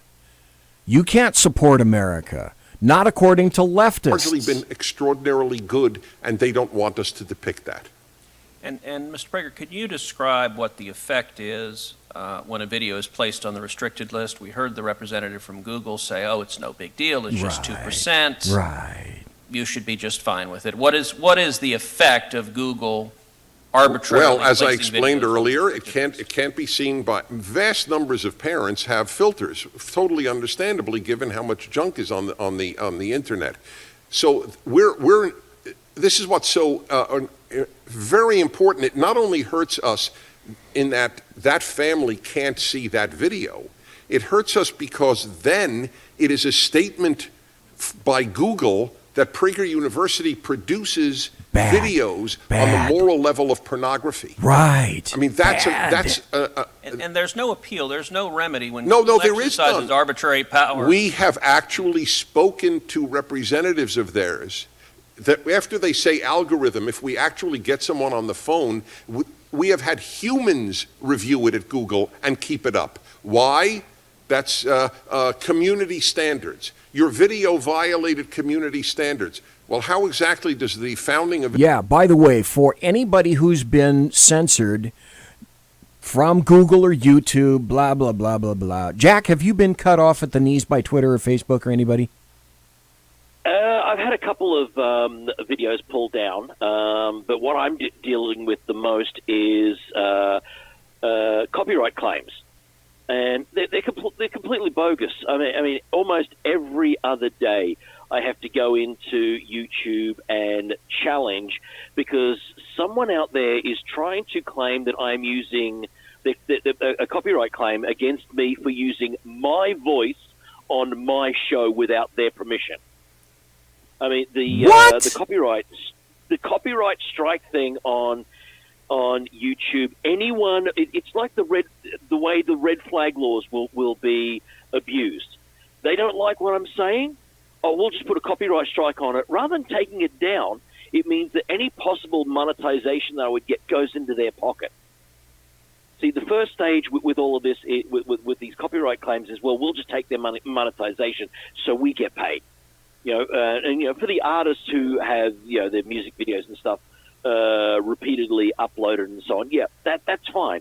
But they've made it in such a way that the claimant doesn't have, you as the content creator are guilty until proven innocent, not the other way around. Well, yeah, it is Napoleonic law. Yes. And I've had numerous phone calls with Google, their reps in Australia and the US. Well, supposedly in the US, you can never tell with the accents on there. But it's a case of, well, they've had to. They're claiming my voice. I've got no recordings on there. They're claiming I'm using my voice without their permission. Why did you? Why does this need to go to a human review? The algorithm pinged. No, the algorithm didn't ping this. You keep calling them a lie. They keep changing the rules, and then they'll turn around and say, "Hey, you should try and promote your channel. Spend money with us." Yes. Yes, that's what I keep getting. I keep getting that too. Yes, I keep getting, boost this post. We hate you. We'll take your money, and then we'll censor you, but we want your money, and then we'll kick you off, but we want your money. Yeah. And, or why aren't you monetizing it? It's because your terms of service means that my talk part of political talk is not welcome there to be monetized. It's completely legal and you can't shut me down for it, but you just won't allow me to make any money for it. Which is, are there people that are not wanting to have their ads run against my show? Yes, I accept that. But there are a ton of other businesses out there I know that would. The simplest solution to a lot of YouTube's problems would be, especially when it comes to the monetization, for those people that are buying advertising, do you want to advertise against gun content? Yes or no? Do you want to advertise against political content, conservative, liberal, whatever? Yes, no, and tick the boxes there. I mean, YouTube, to be woke, are shooting themselves in the foot financially by limiting how people can monetize. You're only allowed to monetize if you fit within our social narrative. Social narrative, mind you, which Ted Cruz has pointed out previously, that they should not be allowed to do given the legal protections that they were given. They were given that protection from third-party civil suits on the provisor that they were an open platform.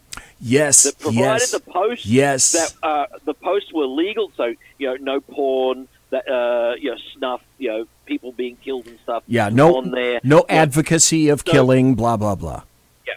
Yeah. See, I think social media isn't a platform. It has been proven to be an editor, therefore a publisher, and if it's an editor and a publisher, because it removes your crap, it is therefore subject to all laws, suits, slander, you name it. That's what should be available. Jack, I'm running out of time, and I want Senator Cruz to get to another guy. So let's continue with Dennis Prager, and then something that I think is going to open your eyes. Israel, by a Harvard law professor, violate community standards. It just does. I have to say it reminds me of the famous adage about the Supreme Court. We are not infallible because we are final, but rather we are not final because we are infallible, but rather we are infallible because we are final. And that appears to be the same approach at Google. Yeah, we have the power. Dr. Epstein, I found your testimony Here we go. incredibly powerful and Here incredibly concerning. Listen to this. If anyone draws news out of this hearing, I would encourage you to review very carefully Dr. Epstein's testimony. And I'd like to take a moment to make clear several things. First of all, as I understand your background, you're not a Republican and nor are you a conservative. Is that accurate? That would be an understatement. Dr. Robert Epstein. And indeed, you're the former editor-in-chief of Psychology Today. Correct. So you're a respected academic. You testified before this committee that Google's manipulation of votes gave at least 2.6 million additional votes to Hillary Clinton in the year 2016. Is that correct? Stop. Listen. Is that accurate? Listen. That would be an understatement. And indeed, you're the former editor-in-chief of Psychology Today. Correct. So you're a respected academic. You testified before this committee that Google's manipulation of votes gave at least 2.6 million additional votes to Hillary Clinton in the year 2016. Is that correct? This guy says he's an academic and he knows from where he's speaking that Google gave 2.6 million votes to Hillary Clinton, indicating that she would not have won the popular vote had it not been for Google interfering in elections. It's not Russia, it's Google. Correct. And I want to make sure I understand. You personally supported and voted for Hillary Clinton. I was a very strong public supporter of Hillary Clinton, yes. So you're not dismayed that people voted for her, but your testimony is that Google is, through bias in search results, manipulating voters in a way they're not aware of. On a massive scale. And what I'm saying is that I believe in democracy, I believe in the free and fair election, more than I have any kind of allegiance to a candidate or a party. And looking forward, if I understood your testimony correctly, you said in subsequent elections, Google and Facebook and Twitter and big text manipulation could manipulate as many as 15 million votes in a subsequent election? In 2020, if all these companies are supporting the same candidate, there are 15 million votes on the line that can be shifted without people's knowledge and without leaving a paper trail for authorities to trace. Now, Listen. Testimony correctly. Listen. You said in subsequent elections, Google and Facebook and Twitter and big text manipulation could manipulate as many as 15 million votes in a subsequent election? In 2020, if all these companies are supporting the same candidate, there are 15 And they will. They will. million votes on the line that can be shifted without people's knowledge and without leaving a paper trail for authorities to trace. Now you described the Go Vote reminder. Stop.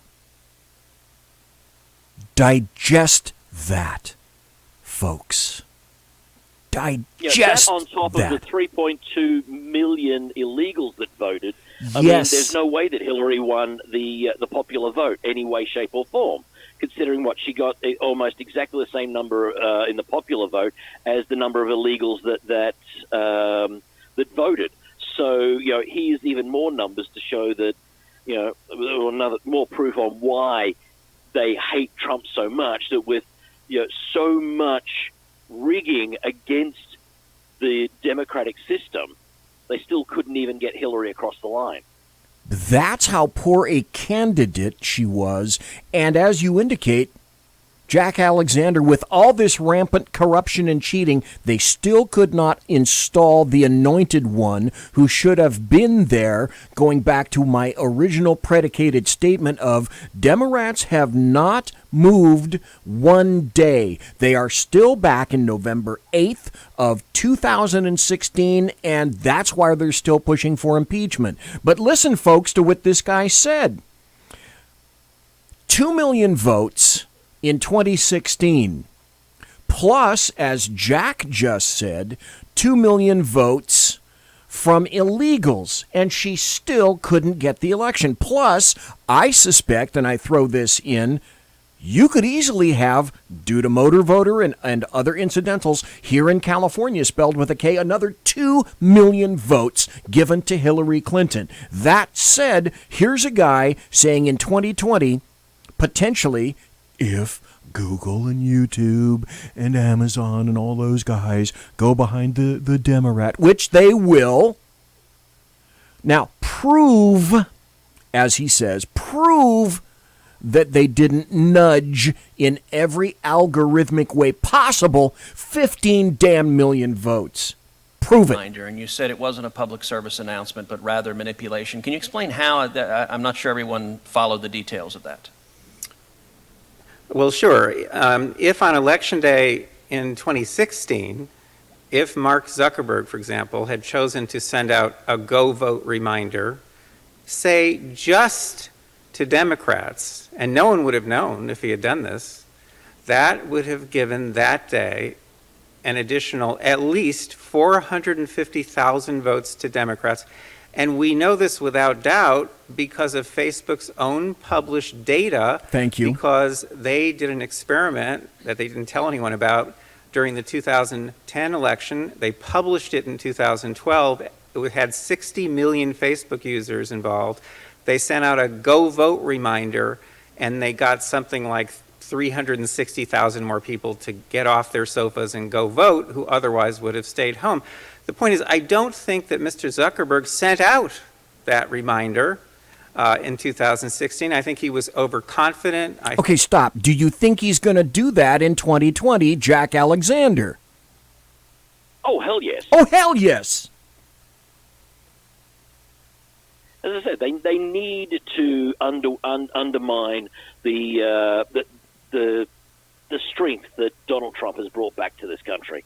There's not one political candidate running in the Democrat Party who is not a treasonous, lecherous son of a bitch. Well, and that would also include the three sons of bitches who are also running against Trump right now. One is this stupid radio host who was always a never-Trumper, so he'll fit in well with George Will and that other loser who goes on all these cruises that Kurt Schlichter hates. Damn, I got to get Kurt Schlichter back on the show. So, hey, Dr. Bob, continue. I think Google was overconfident. All these companies were. I don't think he sent that out. Without monitoring systems in place, we'll never know what these companies are doing. But the point is, in 2018, I'm sure they were more aggressive. We have lots of data to support that. And in 2020, oh my God, you can bet that all of these companies are going to go all out.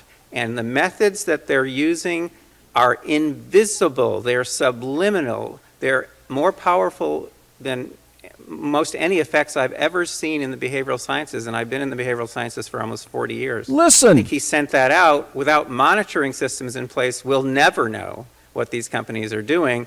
But the point is, in 2018, I'm sure they were more aggressive. We have lots of data to support that. And in 2020, you can bet that all of these companies are going to go all out. And the methods that they're using are invisible. They're subliminal. They're more powerful than most any effects I've ever seen in the behavioral sciences, and I've been in the behavioral sciences for almost 40 years. That's all you need to know right there. Jack Alexander, thank you very so kindly for being on the show tonight. Please, always a pleasure, BC. Please tell people where you can be found and where people can go to listen to your show, and when and how can people listen to your radio show? The show is the Jack Alexander Experiment. It live stream on the Jack Alexander Experiment Facebook page and the Jack Alexander Experiment YouTube channel. It airs Monday to Friday nights from 7 p.m. Eastern. That's New York time, not Eastern Australian time. And it goes for 2 hours. Also, 3 to 4 or even 5 times a week, I also put out the Jack Alexander Experiment podcast, which you can download wherever good podcasts can be found, like Spreaker, iHeartRadio, Spotify, all of those sorts of places as well. As you've said numerous times, you can also find me at jackalexanderexperiment.com. That's sort of the one-size-fits-all place where you can always find Jack. Now, customarily, because it's the end of the show, and I'm going to play my outro here, I would thank the guest. Jack, thanks for staying up so late. I really appreciate it. Most of the people I talk to are on the East Coast, except, let's see, it's 10 p.m. right now, almost 10 p.m. right now on the left coast, which means it's just about 1 a.m. on the East Coast. And in Australia right now, it's what time, Jack? 3 in the afternoon. Okay, so Friday afternoon. So I never feel bad about having you on the show because I'm not interrupting you and I'm not keeping you up late, and that's why I like having you on the show, Jack Alexander. Well, I hope I passed the job interview. And I hope I passed the audition. Thank you for being here tonight, Jack. We're going to have you back. Enjoyed it. Always a pleasure. I'm going to come up with that logo for Constrat 4. Anyway. That was Jack Alexander. I was BZ, and this was the Saloon, and this is my outro. Monsieur, and good luck!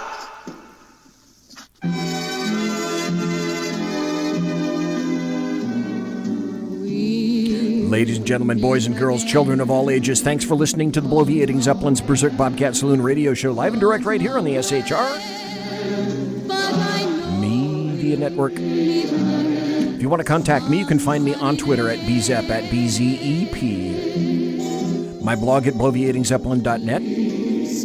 Promotional consideration is by the Lockheed Martin Skunk Works, the Boeing company. If it ain't Boeing, I ain't going. And also, Pratt & Whitney engines, Thrust. You can trust. My tiaras are by My Little Pony. So will you please say hello? Thanks to my personal KC-135 Kettle One refueling team, with whom I shall be consorting in less than an hour. And thank you, and you, and you, and you, and you, ever so kindly. Thanks to Jack Alexander for being here the entire 2 hours. Thanks for listening live. Again, thanks to Jack. Thanks to everybody for being in chat. Thanks for listening in podcast. I get a lot of hits in podcast. Thanks to truckers for listening. You guys have a great weekend. I'll be back next Tuesday with Jeff Dunitz. To you and yours, God bless. Take care. Be safe. Everybody quiet down now and get some sleep. Good night, everybody. Good night, Mama. Good night, Ben. Good night, everyone. Good night, Mama. Good night, Daddy. Good night, children. Good night, Daddy. Good night, Elizabeth. Good night, John Boy. Good night, Jim Bob. Good night, Jim Bob. Good night, Jim Bob. What's going on? I was asleep. What's everybody doing? Good night, Jim Bob.